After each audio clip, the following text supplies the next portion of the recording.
유명한 노래를 작곡한 작곡가들이 흔히 하는 고백이 있습니다. 별다른 노력 없이 갑자기 영감이 떠올라서 순식간에 노래를 작곡하는 경우가 있는데, 많은 경우 그러한 작품들이 정말 머리를 쥐어 뜯으면서 오랫동안 노력해서 만들어낸 작품들보다 훨씬 더 좋다는 인정을 받고 자기 마음에도 든다고 합니다. 아이러니죠? 아마 이런 얘기 들으면서 인생이 참 불공평하다 느낄 수도 있습니다. 왜 저 사람에겐 저런 영감이 떠오르고 나에겐 안 떠오르나? 왜 저 사람은 저런 천재성을 지니고 있고 나에겐 그런 것이 없나? 아쉬울 수도 있습니다. 제가 천재가 아니라서 정확히는 모르겠지만 아마 그리 불공평하지는 않을 겁니다. 그러한 천재성은 거저 주어지지 않습니다.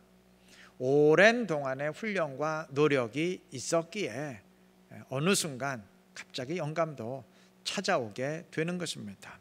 안도현 시인의 유명한 시 너에게 묻는다, 이렇게 시작합니다. 연탄재 함부로 발로 차지 마라. 너는 누구에게 한 번이라도 뜨거운 사람이었느냐. 들어보셨죠? 지금이야 대부분 도시가스 이용하지만 제가 어릴 때까지만 해도 연탄을 떼는 집이 거의 대부분이었는데, 그 시절에 연탄재 걷어차는 모습 이 사람만 보았겠어요? 누구나 다 보지 않았겠습니까? 그런데 왜 유독 이 사람에게만 그런 시적 영감이 떠올랐을까요? 그것은 그 이전에 이분이 시인으로서 끊임없이 그 시적 영감을 찾고 추구하는 삶을 살아왔기 때문이에요. 그렇기 때문에 영감도 찾아오게 된 것이지, 만약 그렇지 않았더라면 아무리 연탄재 걷어차는 모습을 보았다 한들 그러한 시적 영감은 절대로 떠오르지 않았을 겁니다. 다윗이 혜성처럼 등장한 것은 골리앗과의 싸움 때문인데, 골리앗을 쓰러뜨릴 기회는 이스라엘 병사 모두에게 있었습니다. 언젠가 제가 얘기했었죠. 우리는 흔히 다윗이 이길 수 없는 싸움을 이겼다 생각하는데 사실은 그 반대였다고. 물매로 싸우면 절대 질 수 없는 싸움이었다고.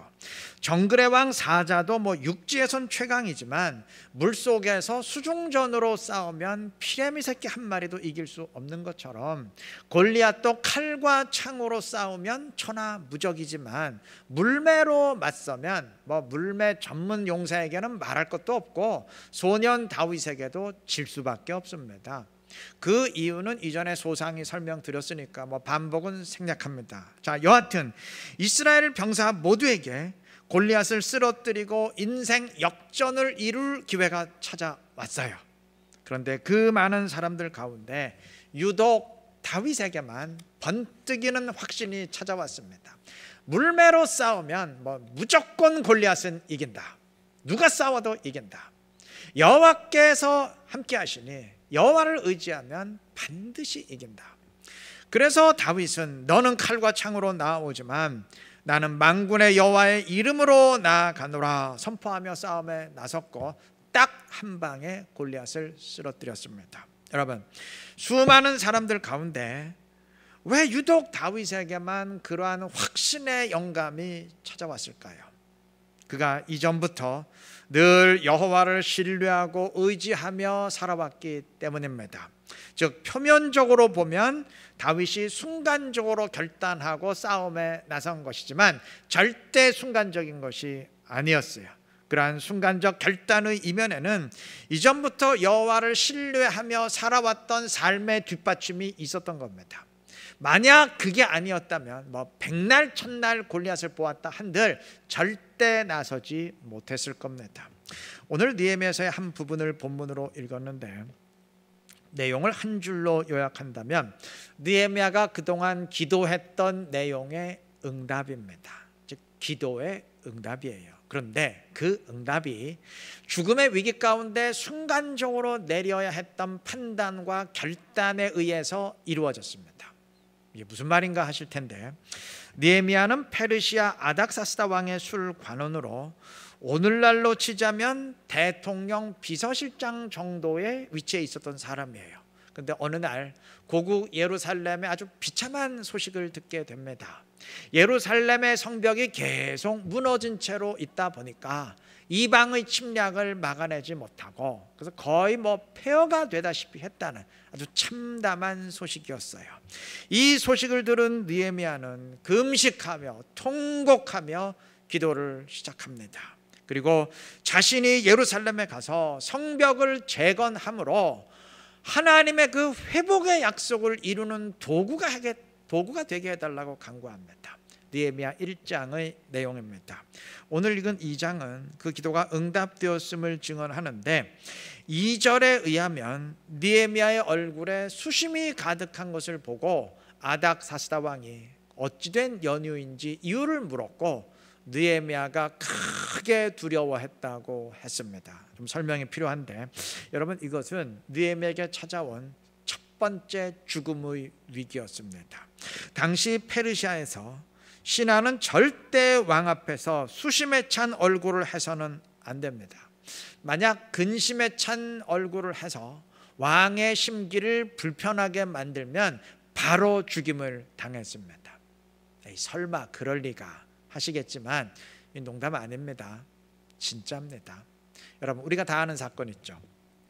이 아닥사스다 왕의 아버지가 아하수에로 왕인데 아하수에로 왕 때 왕비 와스디가 왕이 부르는데도 가지 않았다가 바로 폐위를 당하죠. 그래서 에스더가 대신 왕비로 뽑히는 거 아닙니까? 그런데 성경엔 딱 거기까지만 기록이 됐지만 일반 역사에 의하면 왕비 와스디는 그 일로 인해서 결국 죽임을 당합니다. 우리 입장에서는 이해가 안 되죠. 아니 사정이 있으면 불러도 못 갈 수도 있는 거지, 그렇다고 자기 아내를 죽여? 말이 안 되겠지만 수천 년 전 당시엔 그랬어요. 왕의 권위가 그 정도로 높았습니다. 그러니 이런 시절에 느헤미야의 근심 어린 표정을 보고 왕이 그 이유를 물었어요. 그러니 느헤미야가 정말 아차 싶었을 겁니다. 그가 크게 두려워했다는 말이 바로 이 때문이에요. 너무 예루살렘의 상황이 걱정이 되다 보니까 그만 순간적으로 그러한 표정을 지었던 것 같은데 여지없는 죽음의 기회였어요. 자, 느헤미야는 이 죽음의 위기를 빠져나가야 되는데 100이면 100 이런 경우엔 누가 들어도 수긍할 만한 내용의 거짓말로 둘러대기 쉽습니다. 일단 얘기를 꾸며내서 둘러대기 쉬워요. 일단 살고 봐야 될 거 아닙니까? 그런데 그렇게 둘러대면 기도의 응답은 없어요. 예루살렘의 성벽을 재건하겠다는 그의 비전은 물거품이 됩니다. 자, 느헤미야는 결단을 내려야 됐어요. 이래야 되나 저래야 되나 판단을 내려야 됐습니다. 그는 왕 앞에서 느헤미야의 비참한 상황을 그대로 이야기합니다. 우리는 이 구절 그냥 읽지만 당시 이 말을 해야 했던 느헤미야의 입장에서는 정말 생명을 건 결단이었어요. 자, 그런데 천만다행으로, 인간이 볼 땐 천만다행이죠. 영적인 관점에서 보면 하나님의 개입이죠. 하나님의 도우심이죠. 왕이 느헤미야의 답변을 기분 나빠하지 않았습니다. 위기를 넘긴 것이죠. 근데 아직 남아있는 두 번째 위기가 있어요. 느헤미야의 말을 듣고 아닥사스다 왕이 물었습니다. 그러면 너는 어떻게 할 작정이냐? 어떻게 하고 싶으냐? 네가 지금 그것 때문에 고민에 빠져 있는데 수심이 가득한데 그럼 넌 어떻게 했으면 좋겠느냐? 물었습니다. 여러분, 이 질문은 느헤미야가 어떻게 반응하느냐에 따라서 첫 번째보다 더 큰 위기가 될 수도 있고 그냥 넘어갈 수도 있습니다. 만약 느헤미야가 왕이시여, 제가 할 일이 있겠습니까? 그냥 안타깝지만 저 상황이 좋아지기를 그냥 기다리고 있을 뿐입니다. 이런 식으로 넘어가면 위기는 되지 않아요. 그런데 만약 느헤미야가 내가 직접 가서 성벽을 재건하고 싶습니다, 이렇게 고지곳대로 이야기하면 이건 죽음의 위기가 됩니다. 왜냐하면 에스라서 4장에 의하면 예전에 페르시아가 예루살렘의 성벽 재건 금지 명령을 내린 적이 있어요. 그런데 그 명령을 내렸던 장본인이 지금 느헤미야 앞에 있는 아닥사스다 왕입니다. 그러니 바로 그 왕 앞에서 내가 가서 성벽을 재건하고 싶습니다 라고 말하는 것은 이건 뭐 왕의 명령에 정면으로 맞서는 일이에요. 당사자가 지금 바로 앞에 있는데 정면으로 맞서는 일입니다. 여러분, 왕의 심기를 불편하게만 해도 바로 죽임을 당하던 그 시절에 왕 앞에서 이렇게 맞선다는 것은 이건 정말 죽으면 죽으리다 결단 없으면 불가능한 일이죠. 예, 맞아요. 느헤미야는 생명을 건 결단을 내렸고 왕에게 말했습니다. 그 뒤의 결과는 우리가 다 아는 바와 같습니다. 정말 천만다행으로 하나님의 도우심이죠. 기도하는 자는 하나님이 그 기도를 들으시고 사람의 마음도 움직이세요. 하나님이 아닥사스다 왕의 마음을 움직이심으로 이번에도 왕이 느헤미야의 답변을 기분 나빠하지 않았어요. 오히려 좋게 여겼습니다. 그래서 예루살렘으로 보내주는 것은 물론이거니와 건축 자재와 왕의 군대까지 지원을 해 주었습니다. 기도의 응답이죠. 하나님의 개입하심이죠. 여러분, 두 번의 질문과 두 번의 대답, 이게 짧은 시간에 모든 일이 이루어졌는데 엄밀히 말하면 이게 순간적으로 이루어진 일이 아닙니다. 본문 1절은 이 일이 아닥사스다 왕 제20년 니산월에 있었다고 말하고, 그 앞에 1장 1절은 느헤미야가 예루살렘의 소식을 듣고 기도를 시작한 것이 아닥사스다 왕 제20년, 똑같은 해죠, 기슬르월이라고 말하고 있는데, 기슬르월부터 니산월까지는 오늘날로 치면 약 4개월입니다. 그러니까 지난 4개월 동안 느헤미야의 눈물 어린 기도가 쌓여져 있었던 것입니다. 그리고 느헤미야 5장에 의하면 느헤미야가 그동안 어떤 자세로 페르시아에서 살았는지 고백하는 부분이 있는데, 한마디로 말해서 그는 페르시아의 높은 지위에 있었으면서도 철저하게 여호와 하나님을 의식하는 삶을 살아왔습니다. 그러한 삶과 눈물의 기도의 뒷받침이 있었기 때문에 그가 본문의 증언과 같은 결단을 내릴 수 있었던 겁니다. 겉으로 볼 땐 이게 뭐 순간적인 판단과 결단이었지만 절대 순간적인 것이 아니었어요.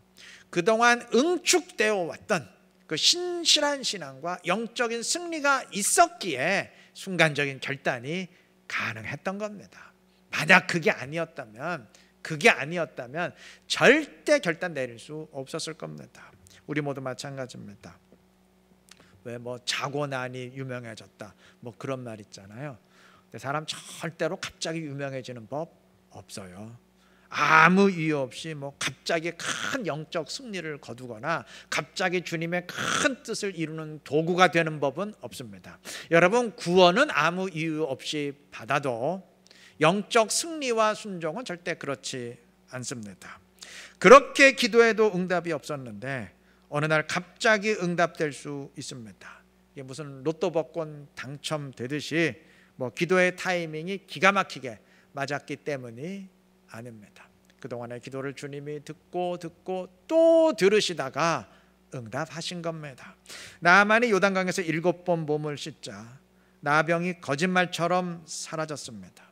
그 이전 6번 몸을 씻을 때까지는 아무런 변화가 없었습니다. 그렇다 그래서 그 이전 6번이 무의미한 것인가요? 아니죠. 그 6번이 있었기에 7번째 응답이 이루어지게 된 것입니다. 교회도 어느 순간부터 갑자기 변화의 바람이 일 수 있어요. 그 이전까지는 별다른 열매가 없었는데 뭐 갑자기 열매가 풍성해질 수 있습니다. 야, 이거 뭔가 운때가 맞았는가 보다, 기회를 잡았는가 보다, 진작에 이럴 걸. 아니에요. 그 이전부터 변화를 위한 기도와 몸부림이 오랜 기간 쌓이다가 드디어 임계점을 통과했기에 영적인 폭발이 이루어지게 된 것입니다. 때문에 기도의 응답이 없는 것 같아도, 지금 영적 성장과 변화가 없는 것 같아도, 내가 막 부딪히고 노력하며 힘쓰는데도 변화가 일어나지 않는 것 같아도, 아무리 전도해도 열매가 없는 것 같아도 허탕치며 무의미한 시간을 보내고 있는 게 아니에요. 지금까지 열매가 없었다 할지라도 지난 세월이 무의미한 것이 아닙니다. 그러한 시간이 있기에 어느 순간 열매가 있고 승리가 있고 변화가 있는 줄 압니다. 이를 꼭 명심하시기 바라요. 그래서 이 눈에 아무 증거 아니 보여도 끝까지 주님을 붙들고 영적 싸움 싸워 가시기를 바랍니다. 기도의 응답이 없는 것 같아도, 열매가 없는 것 같아도, 아무런 변화가 없는 것 같아도 주님 말씀 붙들고 끝까지 순종하면서 걸어가시기를 바랍니다. 그러한 우리에게 어느 순간 주님이 응답하시고 기회를 여시고 새로운 은혜로 우리 가운데 채워주실 줄로 믿습니다. 아닥사스다 왕이 느헤미야에게 왜 그렇게 얼굴에 수심이 가득하냐 물었을 때 느헤미야는 아차 하면서 이제 죽었구나 싶었을 겁니다. 맞아요. 죽음의 위기였습니다. 그런데 그 위기가 느헤미야가 지금까지 기도했던 내용을 이루는 응답을 체험하는 계기가 되었습니다. 야곱이 고향으로 돌아올 때 형 에서가 400명의 자객과 함께 자기를 죽이려 한다는 말을 들었습니다. 야곱 역시 이제는 꼼짝없이 죽었구나 싶었을 겁니다. 그런데 나중에 보니까 그것이 죽음의 위기가 아니고 하나님이 그를 위해 예비하신 축복의 기회였어요. 생명의 위협으로 인해서 야곱은 결사적으로 하나님께 매달릴 수밖에 없었고, 그로 인해서 야곱이 이스라엘로 변화되고 이스라엘의 시조가 되었어요. 그렇게 되니까 에서와의 갈등도, 그 죽음의 위기도 자동적으로 해결이 되었습니다. 우리 모두 마찬가지입니다. 나는 이것 때문에 죽는다 여기는데 사실은 바로 그것이 나를 위해 예비하신 하나님의 축복의 기회일 수 있습니다. 물론 모든 위기와 고난이 하나님이 일부러 주시는 축복의 기회다, 그건 아닙니다. 자연 발생적인 위기와 고난이 훨씬 더 많을 것입니다. 그러나 명심할 것은 그러한 위기와 고난이라 할지라도 믿음으로, 신실한 믿음으로 통과하게 되면 그러한 위기와 고난마저도 나를 한층 더 성장시키고 큰 폭으로 성장시키고 주님께 더 가까이 다가서게 만드는 축복의 기회가 된다는 사실입니다. 물론 믿음으로 맞서는데도 위기가 위기로 끝날 수 있어요. 정말 죽음의 위기가 죽음으로 끝날 수도 있습니다. 그러나 설령 그렇다 할지라도 신실한 믿음을 지닌 자들은 마지막 날 주님 앞에 설 때 알게 될 것입니다. 그마저도 위기가 아니라 하나님의 축복이었음을, 하나님이 역사하셨음을 알게 될 것입니다. 그래서 C.S. 루이스라는 아주 유명한 기독교 저술가는 고난은 포장된 축복이다 말했던 것입니다. 그런데 그 반대도 사실입니다. 위기가 복이 될 수 있지만 반대로 복이 나를 몰락시키는 올가미가 될 수도 있습니다. 우리가 지난주에 사울 왕이 완전히 버림을 받는 사무엘상 15장 사건을 보았는데, 사울이 이스라엘의 초대 왕이 된 것은 어마어마한 영적인 복이었습니다. 하나님의 통치를 대행하는 직위 아닙니까? 그런데 안타깝게도 사울에겐 그것이 복이 되지 못하고 되레 그를 몰락시키는 함정이 되었습니다. 왕이 되기 전까지는 정말 멋지고 신실한 사람이었는데, 왕이 되지 않았더라면 정말 그의 인생이 복될 뻔했는데 그 왕의 지위 때문에 여지없이 몰락하게 되었습니다. 문제는 나의 믿음입니다. 신실한 믿음을 간직하는 사람에겐 위기와 고난도 신앙을 성장시키는 복이 되지만, 믿음을 잃어버리는 사람에겐 복된 조건도 자신을 파멸시키는 함정이 됩니다. 그렇다면 단순히 내 인생이 탄탄대로냐 또는 가시밭길이냐 이것만 따지면서 좋아하거나 낙담할 일이 아닙니다. 정말 우리가 따져야 될 것은 지금 내 삶의 길을 신실한 믿음으로 걷고 있느냐 하는 것입니다. 신실한 믿음을 지녔다면 어떤 길이건 복이 될 것이고, 그렇지 못하다면 어떤 길이건 그 반대가 될 것입니다. 이 사실 꼭 기억하시고 주어진 상황이 어떠하건 언제나 믿음으로 걸어가시기를 바랍니다. 그래서 어떤 상황에서건 나의 믿음을 증명하며 주님의 뜻을 함께 이루어갈 수 있는 지혜롭고 신실한 우리 이룬게 모든 성도님들 되시기를 바랍니다. 세상 사람들의 입장에선 느헤미야의 소망과 비전이 도무지 납득이 안 될 수 있습니다. 예루살렘에서 비참한 현실을 살던 사람이 페르시아의 고위 관리가 되고 싶다면야, 뭐 그것을 위해서 기도하고 있다면야, 그게 비전이라면야, 그건 당연히 비전이라 할 수 있겠지만, 느헤미야의 경우는 그 반대가 되겠다는 것인데, 이건 뭐 출세가 아니라 완전히 뭐 좌천에 불과한데, 그게 어떻게 비전일 수 있지? 뭐 이해가 힘들 수 있습니다. 마리아가 예수님의 몸에 향유를 다 부었을 때 제자들은 도무지 이해할 수가 없었습니다. 예수님이 십자가에서 죽으신 뒤 공회원이었던 아리마대 요셉이 장례를 주도하면서 자신이 예수님을 따르는 사람임을 밝혔을 때 아마 그의 동료들은 이해할 수 없었을 겁니다. 여러분, 어떤 사람의 헌신이 이해가 잘 안 되시나요? 은혜 받으면 이해가 됩니다. 저 사람 어떻게 저렇게 전도에 열심일 수 있지? 어떻게 11조를 할 수 있지? 어떻게 저렇게 기도에 열심이고 순종할 수 있지? 은혜 받으면 이해가 됩니다. 은혜 받으면 하지 말라 그래도 하게 됩니다. 그게 신앙생활이죠. 우리가 체험적으로 아는 사실 아닙니까? 여러분, 교회에서 누가 전도에 힘쓰던가요? 전도 훈련 많이 받은 사람? 아니죠. 은혜 받은 사람입니다. 누가 헌금에 힘쓰던가요? 남보다 부유한 사람? 아니요. 은혜 받은 사람. 누가 감사하던가요? 모든 것을 갖춘 사람? 아니요. 은혜를 깨달은 사람이에요. 누가 순종하고 헌신하던가요? 교회 생활 오래 한 사람?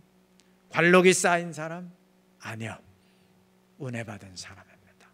은혜가 신앙의 동력입니다. 사람이 어떤 일을 할 때 하고 싶어 할 수도 있고 해야만 하기에 할 수도 있습니다. 예를 들어 어떤 화가가 그림이 정말 그리고 싶어서 그릴 수도 있고, 그림을 그려서 팔아야 먹고 살 수 있기에 뭐 싫든 좋든 그릴 수도 있습니다. 심리학에서는 앞에 것을 내적 동기에 의한 것으로, 또 뒤에 것은 외적 동기에 의한 것으로 구분을 하던데, 내적 동기가 유발된 사람이, 즉 정말 하고 싶어서 하는 사람이 해야만 하기에 하는 사람보다 훨씬 일의 성취도가 높지 않겠습니까? 신앙생활 제대로 하는 방법도 마찬가지예요. 신앙생활에 성공하는 방법 딱 한 가지입니다. 하고 싶어서 해야 됩니다. 그 외엔 방법이 없어요. 만약 지금 그게 아니라면 만들어야 됩니다. 하고 싶어서 하는 신앙생활로 만들어야 됩니다. 그렇게 만드는 방법은 하나입니다. 은혜를 받으면 됩니다. 그러면 돼요.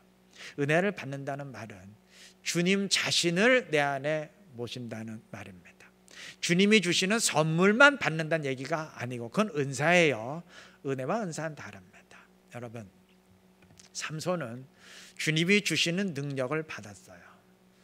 주님의 능력을 받았으니까 1대1000으로 싸워서 이기지, 그게 제 힘으로 됩니까? 하나님이 주시는 은사는 받았어요. 근데 하나님 자신은 그 안에 거하지 않았습니다.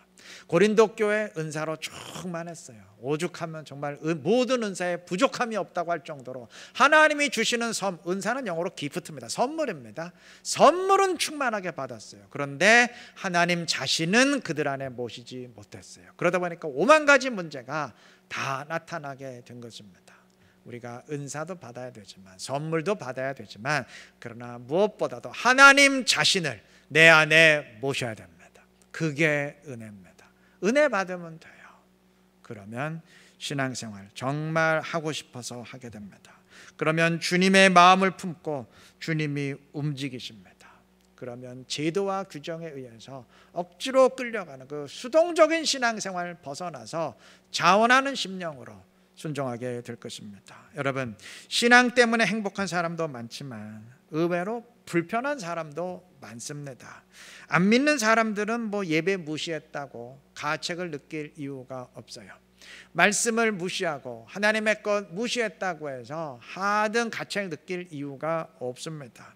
근데 믿는 사람은 그렇지 않아요.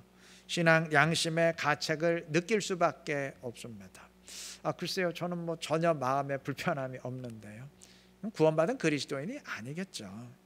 그러니 차라리 그리스도인이 아니었다면 뭐 내 마음대로 편하게 살 텐데, 물론 뭐 마지막 날에야 뼈저리게 후회하고 통탄하겠지만 여하튼 이 땅을 살 동안에는 아무런 갈등이 없을 터인데, 신앙을 지니다 보니, 믿음을 지니다 보니 갈등하게 됩니다. 그리스도인 되다 보니 갈등하게 됩니다. 신앙생활 제대로 하자니 이거 굉장히 부담되고, 그렇다고 내 마음대로 하자니 마음에 찔려 불편하고, 뭐 이도저도 아닌 이러한 상황에 처하게 됩니다.